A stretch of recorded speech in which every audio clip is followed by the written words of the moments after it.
honest story. Character introduction. Marcus Reed, 35, black, dressed casually in a hoodie and jeans, is the owner of the largest wine distribution company in the region, calm and reserved, but carries silent authority. Victoria Langford, 42, white, is the general manager of Lancaster's, a luxurious French restaurant known for her cold arrogance, obsession with status, and deep-rooted racism. Thomas Wells, 50s white, is the senior executive of the restaurant group, feared by all staff, the only person Victoria truly respects and fears. Lancaster's is the most prestigious restaurant in the city, known for serving only the elite, where expensive wine flows and old money gathers under glittering chandeliers. Every table is filled with wealthy white patrons dressed in tailored suits and expensive gowns. The atmosphere is exclusive, cold, and unwelcoming to outsiders. Suddenly, Marcus Reed enters the restaurant. He walks in casually, wearing a simple hoodie and jeans, drawing every eye in the room. Conversations die down as the rich clientele stare in disbelief. Marcus approaches the reception, where Victoria Langford is waiting. She scans him from head to toe with thinly veiled contempt before forcing a polite smile and asks if she can help him. Marcus replies firmly that he has a reservation under the name Reed, private VIP table. Victoria's smile tightens as she checks the system and confirms his booking. Hiding her annoyance, she tells him to follow and leads him past the main floor, past several empty prime tables, straight to the back corner near the kitchen. Marcus stops and reminds her that he requested the main floor, but Victoria coldly responds that the best seats are occupied and he would be more comfortable where she placed him. Marcus stares at her but says nothing and sits down. Victoria turned away, her lips curling into a satisfied smirk as she strutted off. Around Marcus, the hum of low conversations picked up. People were watching, whispering, laughing quietly. One man snorted, "Wrong place for his kind," loud enough for a few nearby tables to hear. A woman at the bar chuckled.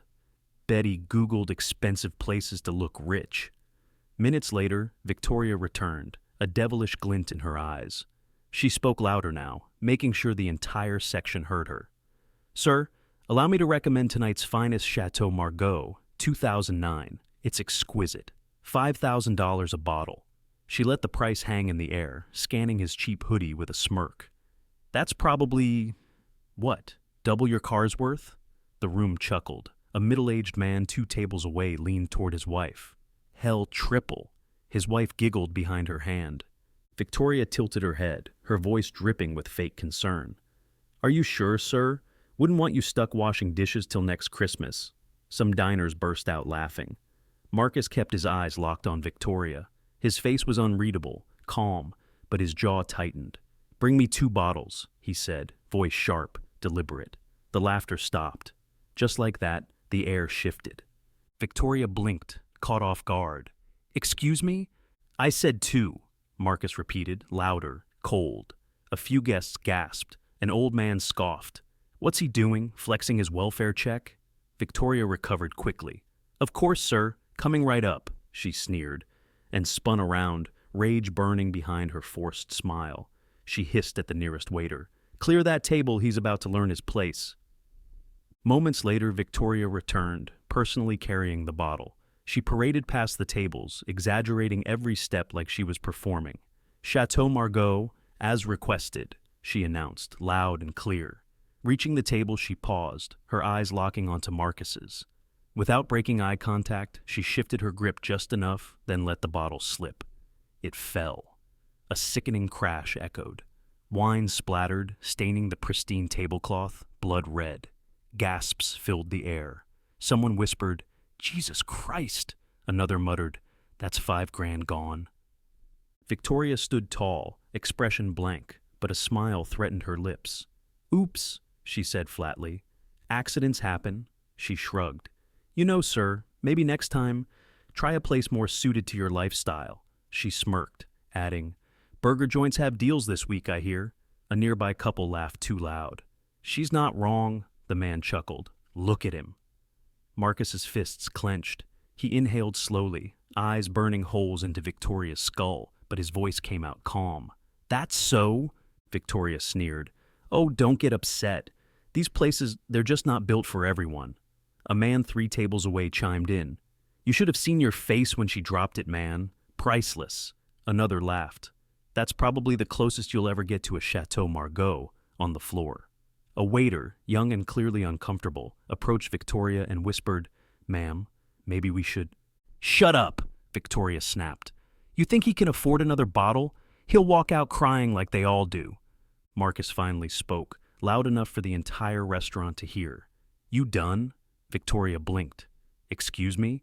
I asked if you were done embarrassing yourself. Laughter halted. Victoria scoffed. Embarrassing myself? Honey, I'm protecting the integrity of this place. People like you don't belong here. You know it. I know it. Marcus leaned forward. People like me? His voice was low, dangerous. Victoria didn't flinch. Yeah, the ones pretending. The ones who think flashing cash gets you a seat at this table. But see, there's money, and then there's class. She chuckled darkly. And no amount of cash buys the latter. Someone whistled low. Damn, she really said that. Marcus smiled slowly. Funny, that's exactly what I was thinking about you. Victoria's face flushed with anger. Watch your mouth. Or what? Marcus fired back. You gonna drop another bottle? Maybe spill dessert on me next? Go ahead. Let's see how far you're willing to fall. The tension was unbearable. The entire restaurant stared. Even the staff stood frozen, caught between the power play. Victoria hissed through clenched teeth. You think this is over? You think walking in here, throwing numbers, makes you a man? You're a joke. And yet, Marcus smiled coldly, you're the one standing there, shaking. Before Victoria could unleash another insult, the heavy front doors burst open with a loud thud that silenced the entire restaurant.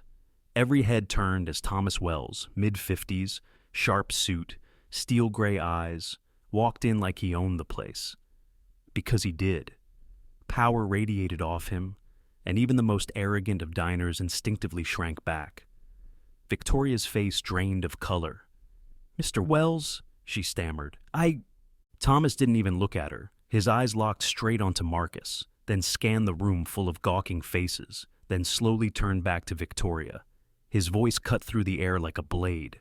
Why the hell am I getting calls from the board? Because of you. Victoria swallowed hard. It's nothing, sir. A simple misunderstanding. This man, he's causing trouble. Refused to leave. I was just... Causing trouble? Thomas laughed once. Cold. Dead. Victoria, are you fucking stupid, or are you trying to sink this place tonight? Victoria flinched. Sir, please, you don't understand. He ordered Chateau Margaux. 2 bottles, dressed like that. She gestured wildly. I was just protecting the restaurant's reputation. Thomas stared at her like she was filth. Do you even know who the hell that man is? His finger jabbed toward Marcus. That man you just tried to humiliate owns the distribution rights to every single bottle of Chateau Margaux on this coast. You just poured his product on the goddamn floor.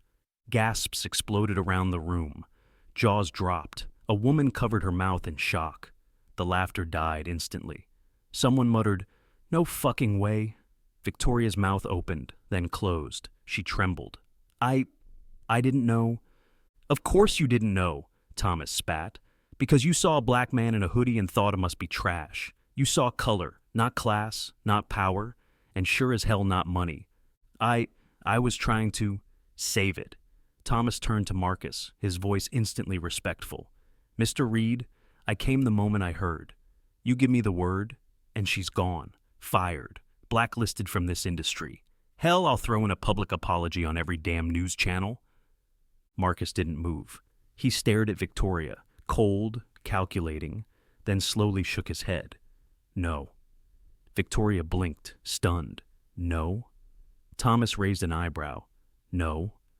Marcus's lips curled into the faintest smirk. Firing her? Too easy. Let her stay. She needs this job.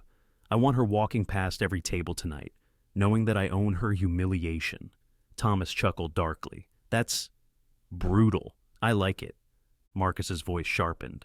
And every single drink served in this place tonight comes out of her paycheck. Every bottle, every glass. Gasps erupted. A man at the bar burst out laughing. Holy shit! Thomas grinned. You heard him, Victoria. Drinks are free tonight, courtesy of your salary. Consider it reparations. Victoria stood frozen, eyes wide, trembling, her perfect world collapsing. Marcus leaned back, calm, victorious. Now, bring me another bottle, and this time, don't drop it. Thomas added, better yet, let her serve it. Personally, on her knees if he asks. The restaurant stayed dead silent. No one dared move. Every guest knew they had just witnessed the fall of a queen, and the rise of the real king in the room. Victoria's voice cracked, barely above a whisper. Yes, sir. Marcus's smirk deepened. That's better. Thomas nodded once. Enjoy your evening, Mr. Reed. He gave Victoria one last look of pure disgust. You pray he's merciful. Victoria choked on a sob, but bit it back, forcing herself to nod. Marcus reached for the remaining glass of wine, slowly swirling it, then took a long, deliberate sip. Tastes better now. Victoria's knees hit the floor with a dull thud, as the weight of what she'd done finally crushed her pride. Tears streamed down her face, her voice shaking, barely holding together. Mr. Reed, please. I know I crossed a line. I was wrong. I was so wrong. Her hands trembled as she clasped them together, the once proud manager now reduced to nothing but regret. I let my prejudice speak. I judged you the moment you walked in because of what you wore, because of the color of your skin. I don't expect you to forgive me, but please, I beg you, don't destroy me. Please. The entire restaurant watched in stunned silence. No one moved. No one dared interrupt. Marcus sat back in his chair, calm, composed, every movement slow, deliberate. There was no anger in his eyes, no rage, just a cold, quiet disappointment that weighed heavier than any shout or insult. He let the silence stretch until it became unbearable, until Victoria's sobs echoed across the marble floor. Finally, his voice came, low, steady, terrifyingly controlled. Victoria, do you think this is about money? About a bottle of wine? He shook his head slowly. No, this is about respect, about dignity. Two things you stripped from me tonight without a second thought. Victoria choked on a sob. I know. I see it now. Please. I was wrong. I see you now, Mr. Reed. I see who you really are. Not just the money, the power, but the man. She looked up at him, eyes red, voice breaking. I'm begging for a second chance. I'll work twice as hard. I'll spend every day proving I'm better than what I showed you tonight. Thomas stood quietly in the background, arms crossed, but even he seemed caught off guard by the genuine desperation in Victoria's voice. Marcus remained silent for a long moment, then spoke, his tone cutting but calm. I don't need you to prove anything to me, Victoria, because frankly, you don't matter enough anymore. He leaned forward slightly, eyes cold as ice.